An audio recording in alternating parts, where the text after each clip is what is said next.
নমস্কার দর্শক, আমার ইউটিউব চ্যানেলে আপনাদের সকলকে স্বাগত জানাই।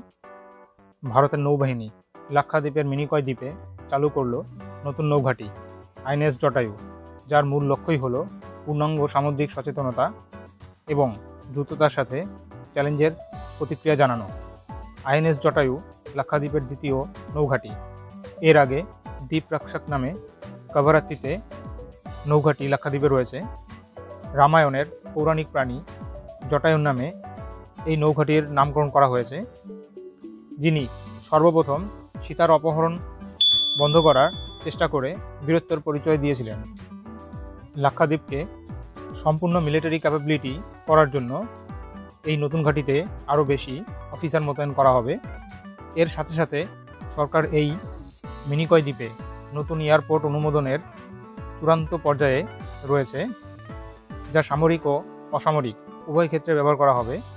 এই নতুন ঘাঁটির সাথে সাথে সামরিক বাহিনী রাডার স্টেশন স্থাপন করবে, যা গুরুত্বপূর্ণ দ্বীপের চারপাশে তদারকি করতে সাহায্য করবে।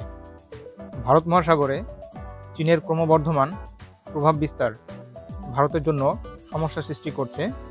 এই নৌঘাঁটি মালদ্বীপের থুরুরাকুনু দ্বীপের থেকে প্রায় 130 কিমি দূরে অবস্থিত। এই অঞ্চলে চায়নার সাবমেরিন ও রিসার্চ ভ্যাসেলের ক্রমবর্ধমান সক্রিয়তা লক্ষ্য করা গেছে এবং চায়না মালদ্বীপের সাথে খুব ঘনিষ্ঠভাবে সহযোগিতা করছে। এই নতুন নৌঘাঁটি ভারত মহাসাগরে ভারতের কেবল প্রভাব বিস্তার করবে তা নয়, এর সাথে সাথে ভারতে বিভিন্ন দ্বীপগুলিতে লক্ষ্য রাখতে পারবে এবং এর সাথে সাথে ভারতের বন্ধুত্বপূর্ণ দেশগুলোকেও সাহায্য করতে পারবে। যদি ভিডিওটি ভালো লাগে তাহলে অবশ্যই লাইক করুন, শেয়ার করুন এবং চ্যানেলে যদি নতুন হয়ে থাকেন তাহলে অবশ্যই চ্যানেলটি সাবস্ক্রাইব করুন পরবর্তী ভিডিও নোটিফিকেশান পাওয়ার জন্য। ধন্যবাদ।